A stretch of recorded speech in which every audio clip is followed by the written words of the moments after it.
Directing a hospital for alcoholics, we appear somewhat sentimental. Let them stand with us a while on the firing line, see the tragedies, the despairing wives, the little children. Let the solving of these problems become part of their daily work and even of their sleeping moments. And the most cynical will not wonder that we have accepted and encouraged this movement.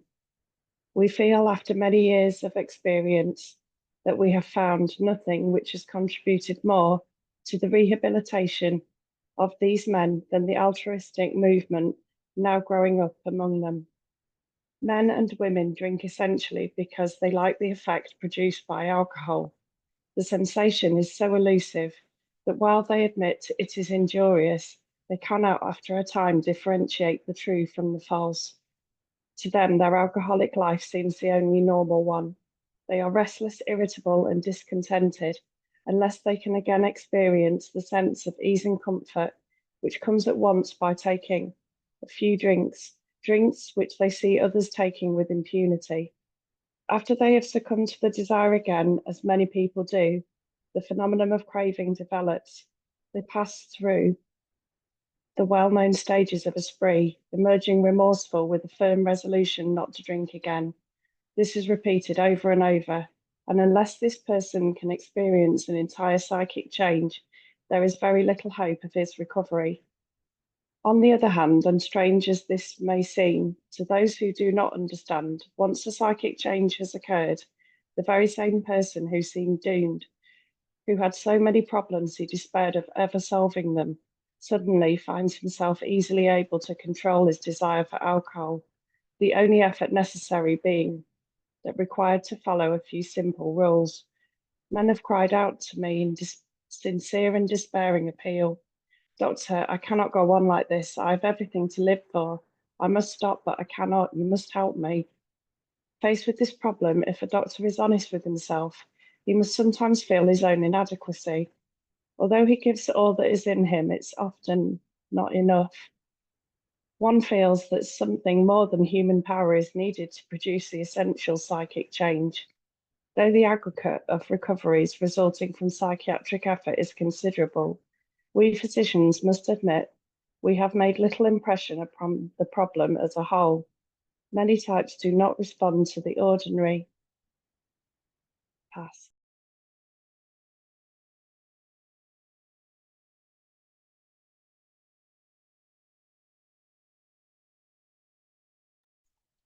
Trevor?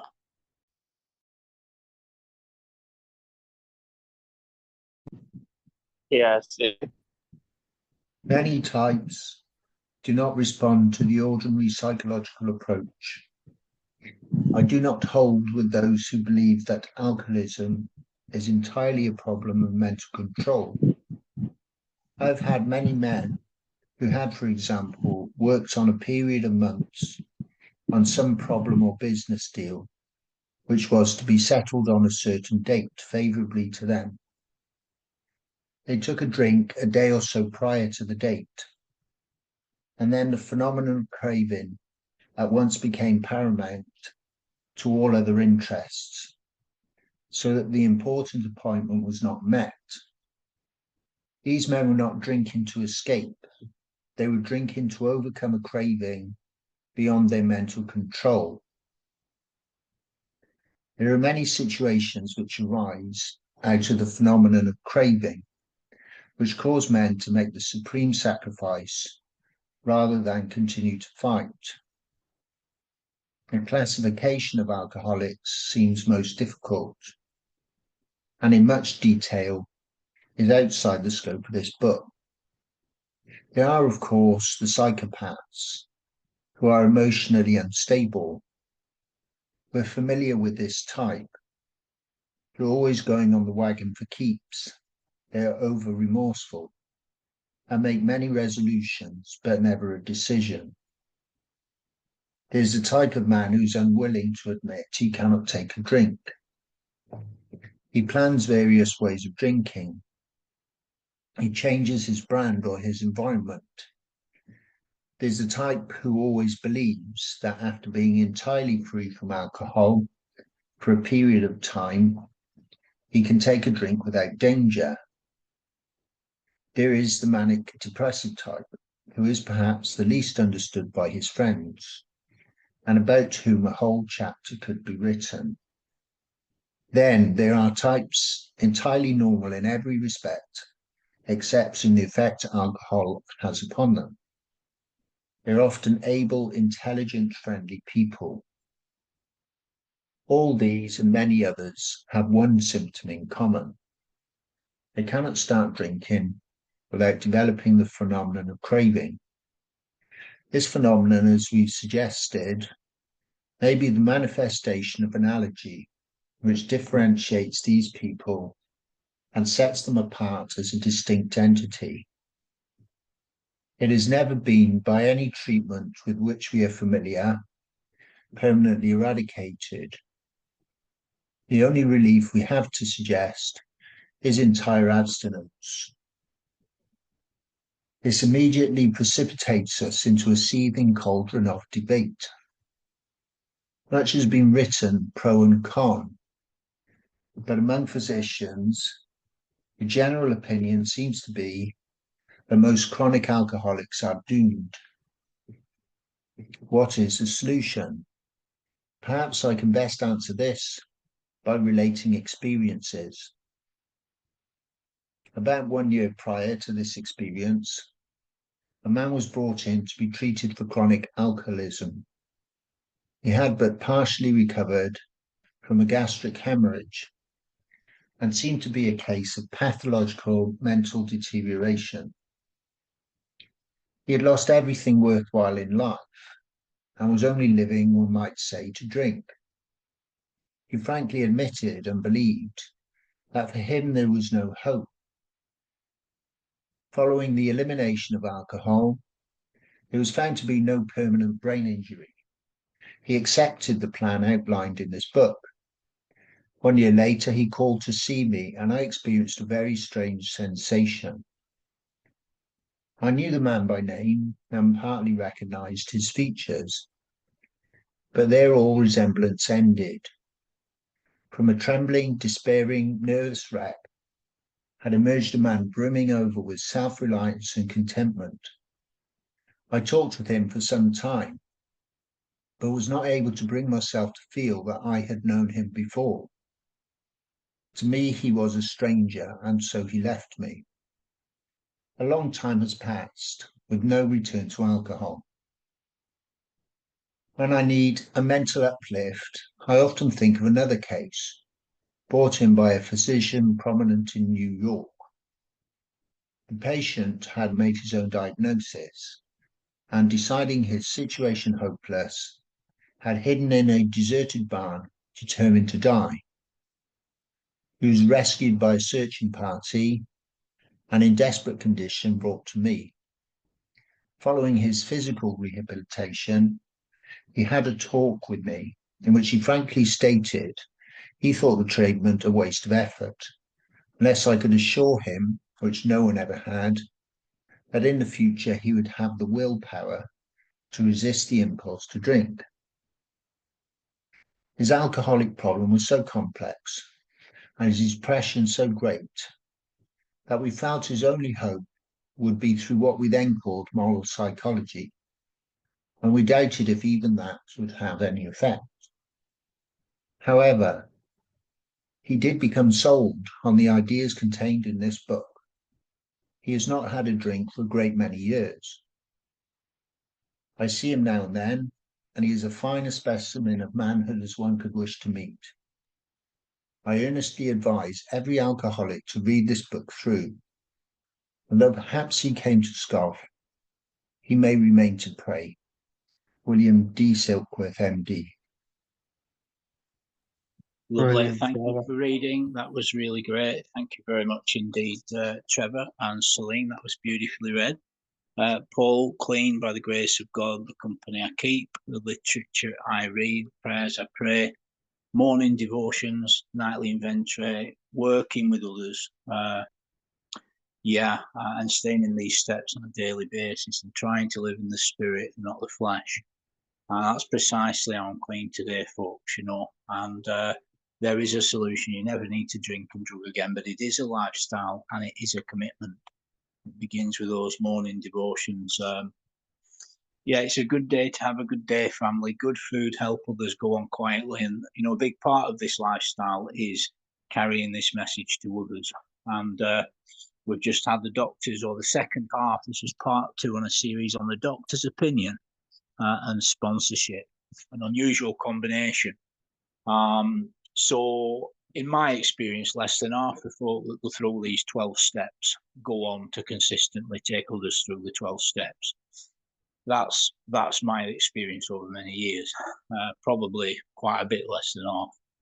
Now, that's doubly problematic because very often, particularly chronic addicts, alcoholics, or even heavy users, they often struggle to stay clean and sober because they have chosen not to take others through the steps.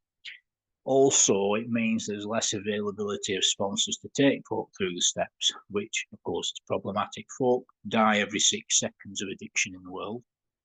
And folk are not dying because they're going through the steps wrong. They're dying because they're not going through the steps. The reasons why folks choose and justify not taking others through steps, which they're free to do. It's not a cult. You do what the hell you want. But the fact remains that my experience is that persons choose not to take others through the steps because of laziness, fear, and self-centeredness.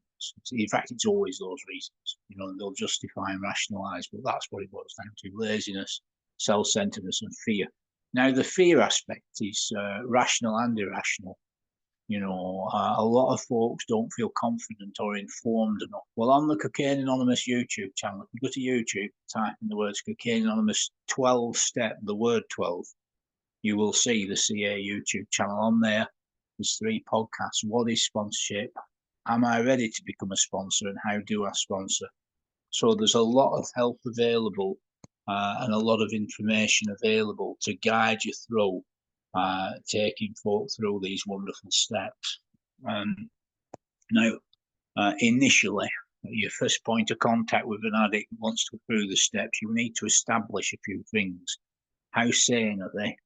How long have they been clean? What their drug of choice is? How long they've used for? When was the last time they had a few weeks of continuous clean time? And you want simple, straightforward answers. You don't want to be getting a life story. You just want to know when was the last time they had a few weeks clean. Do they have any literature, i.e. a big book? Are they willing to talk together each day? You know, are they on WhatsApp? Do you need to send them any ebooks? Do you need to send them any meeting information? You know, and you need to be crystal clear how you're going to take your person through the steps. You know, a step work call is a step work call. I don't mind spending a minute or two about feelings and circumstances, but the solution is in the steps, okay? And you have to be the one knowing what you're doing. If you're a sponsor, you need to know precisely what that phone call is going to consist of, what you're going to be talking about, what you're going to be reading, what points you want to make, what you need them to understand. Yeah, it's not a tea and biscuits morning. It's a step work phone call. Okay, and for me, after having had that first call where I've established those things, their availability, their willingness, I will always mutually arrange the time of the next phone call on that call, and it will almost always be the day after. The calls I have are around 30, 40 minutes tops. That's more than enough to be talking into a plastic device for me. And folk, they fail to retain what you talk about at the beginning of the call, and their concentration goes. And very often it's not an enjoyable experience if the phone call is too long. I will always have them check out a podcast and read the pertinent step out of the 12 and 12 in their own time in between the phone calls. So after that first initial contact, I'll arrange the time for the next day, and I'll ask them to make a consequences list, which is a very simple list of a dozen or 1.5 dozen items that describe the reality of their circumstances, drinking and drugging. And they'll send me a picture on WhatsApp. The first step work call the next day, we will spend the whole half hour talking through the reality of their lifestyle, drinking and drugging. In other words, getting honest about the unmanageability feature of the first step, which is the second half of the step. So we'll spend the whole half hour where they are spending a couple of minutes on each of the points on their consequences list. And I'll identify with every second or third one. And that helps them get radically honest and have acceptance about reality. Because someone that drinks and drugs is a master fantasist, you know, full of minimizing, maximizing, justifying, rationalizing, and not a realist, you know, very often. And so that first call will be helping them to see just how unmanageable the lifestyle is. Now, at the end of that call, as I say, we'll mutually give the time the next call the very next day, and I will ask them to read what we've just had wonderfully read here by Trevor and Celine. I'll ask them to read the doctor's opinion. The second call, I'll be going through the important bits of the doctor's opinion. And there's some very simple and straightforward points, because you want your person to try to remember the vital parts of these chapters. You know, we are the world's biggest book club, but we're not just there just for a nice bit of reading together. It's not a reading club. You know what I mean? Folk are dying of addictions, progressive fatal illness, spiritual, mental, and physical. So we will look through at things like the basis of the fellowship, which is folk sharing their ideas and appreciation of sobriety with each other. That's the basis of the fellowship. The first mention of the word recovered. When a man or a woman goes through these 12 steps properly, they become a recovered man, a recovered woman. Right? It doesn't mean you're perfect and that you're skipping across the bedroom and whistling out the window every morning. It simply means that you no longer obsess about acquiring drugs. Alcohol is a drug. An alcoholic is a drug addict, period. Alcohol is medically, scientifically, and grammatically a drug. Someone that's addicted to a drug is a drug addict. Conversely, all drugs produce a form of drunkenness, and these 12 steps always produce sobriety from any drugs. So I keep it real simple today. Now, in that doctor's opinion, we will then go on to look at things like the peculiar mental twist that precedes a relapse into drinking and drugging. You know, might share a bit of experience about the insanity of the first drink or drug, you know. And then it goes on to talk about an entire psychic change. The very same person who seemed doomed to die an alcoholic death, you know, having gone through this process, is soon easily able to control any urge to use and booze, you know. And that's the gift of this program. That's the prime change that happens. Instead of seeing drink and drugs a vital component of your daily circumstances and experience, you know, your priorities change. You know, you suddenly definitely do not want to drink and drug. It's just not an option. You're easily able to control any urge to use or booze. So you need to give your new candidate experience, you know, and you need to give them hope and assure them there is a solution. The solution's in these here steps. You know, so we'll talk about the psychic change. I'll send them the 12 suggestions, which I'll put in the chat in a moment. I'll make sure they're clear on what they all mean. Simple things like morning devotions, get a home group, get yourself to face-to-face meetings once or twice a week. Try and get to a meeting every day, you know, using Zoom. Build a sober network, read some spiritual literature, bring 2 folk in the program every day, you know. And that all those things consistently will produce an internal shift, a snap, a change of perception, sometimes quickly, sometimes slowly. And then they will have that psychic change. And then the next thing is Silkworth goes on to explain what the program is. He says it's moral psychology and God's power. You know, that's what he talks about. I'll put it on the screen here. Moral psychology and divine power. And that's what this is all about. You know, it's not one or the other. I've known folk die. For them, it's all about human power and human intellect, you know, and I'm sure most of us here are astute, capable, switched on persons, yeah? You know what I mean? We're bill payers, we're homemakers, many of us have vehicles and jobs. You know, we have to be switched on, we have to be wise as serpents, harmless as doves. However, we approach God as little children, yeah? We approach God as children, you know. So it is moral psychology, you know. I've also known folks die because for them it's all about God. They don't need the steps, you know. They don't need the literature and the fellowship and the sober network. For them, it's all about God. All they need is God, you know. And I've buried folk that have had that idea, you know. And it's because of human rebellion and delusion and unfaithfulness that folk can't just make it an addict alcoholic because the habit has been formed. They can't make it in human power. You know what I mean? They can't just make it because of unfaithfulness. So it's not just God's power, nor is it just moral psychology. It's both, you know, and these steps are steps towards God. So what happens is then we will then go on to talk about those examples that were just beautifully read. The guy that his head was a shed and his body was half dead. You know what I mean? He had pathological mental deterioration, gastric hemorrhage, which means he had a hole in his gut. So whatever he ate or drank leaked into his cavity. His head was gone.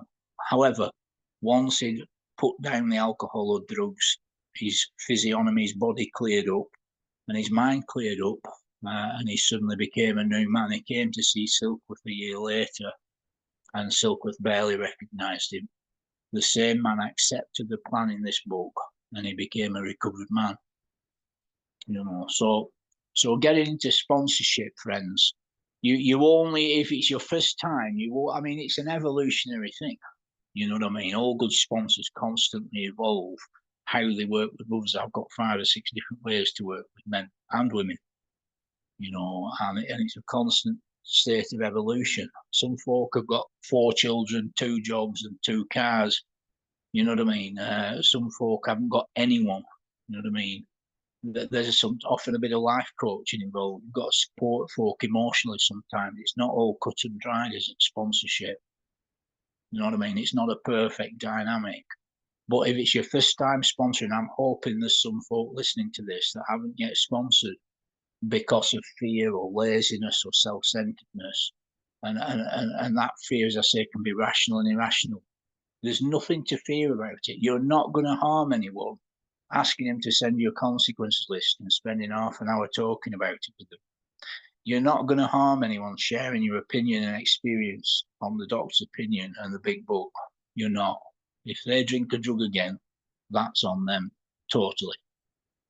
You're not going to harm them, folks. So be done with the irrational thing. The rational concerns is that you might not know what the hell you're talking about, you know. And the stark reality is, particularly in the south of England, there's a lot of folk churned off like sausages off a sausage machine, commanded to go and sponsor, and they barely got a Scooby how to do it. And you wish anyone well that wants to help folk, don't get me wrong. But there's a problem. Folks don't know what they're doing very often. You know, as I say, there's the 3 podcasts on sponsorship on the CA channel. So my message to anyone that's never done it, right, is simple. You know, spend the first half an hour talking about the consequences to help them get honest and have radical acceptance about their lifestyle, drinking and drugging, right? And then the next call, helping them understand the mental obsession, the physical phenomena of craving that results in all that stuff we've just talked about, all the unmanageability. Now, after that second call, if I think they've got a good understanding and they've got step 1 in place, then on the next call, we will begin step 2. We will mutually agree the time of the next call, and I'll ask them to do the step 2 podcast and the step 2 reading out the 12 job in their own time, and probably read the next chapter out of the big book in their own time. So that's a rough introduction, friends, into getting into step 2, which is being restored to sanity. You know, God gave Wilson great wisdom in the wording of these steps, you know. And, you know, with your person that you're working with, you want to be getting through the steps quickly. And this is just my opinion and experience, folks, you know. But you want to really be getting through them in a handful of weeks. You don't really want to be more than, you know, a month and a half, 2 months. The steps were designed to be worked quickly. You know what I mean? In the early days, you'd be through the steps in 4 to 5 hours. You'd have your list of amends. then you'd spend the next week or two making your amends, you know. So I'm going to start to wrap it up with this, folks. You know, there's also a podcast. Oh, let me just finish by saying this. So on step 2, we're talking about being restored to sanity. Sanity is clarity of thought and purpose. You maintain physical sobriety by emotional and mental sobriety. And that comes from God. You know, once you start doing suggestions, you learn to live clean and sober. You're building a relationship with God and your fellows.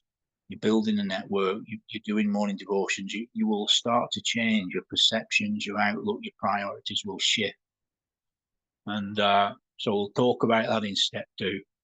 And in step 3, we'll talk about commitment. You know, so it's step 1, problem, step 2, solution, step 3, commitment.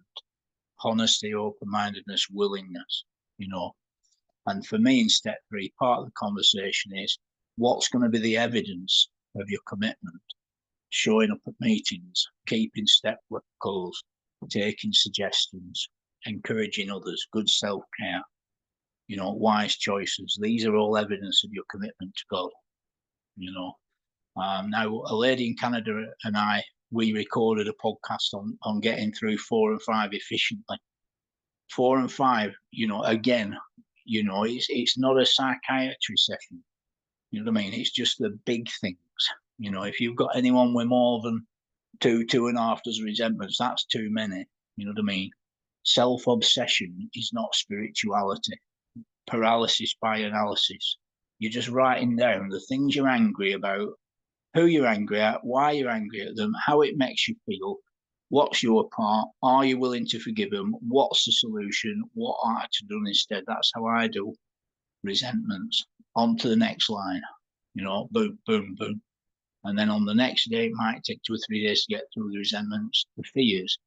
And again, you know, you're just listing the big things. Most folk can write down the fears in 20 minutes, half an hour. You don't want to be sitting around chewing the pen, self-obsessed, you know, getting high on your own opinion and self-analysis. No, that's the wrong kind of spiritual experience. The steps are designed to be worked quickly.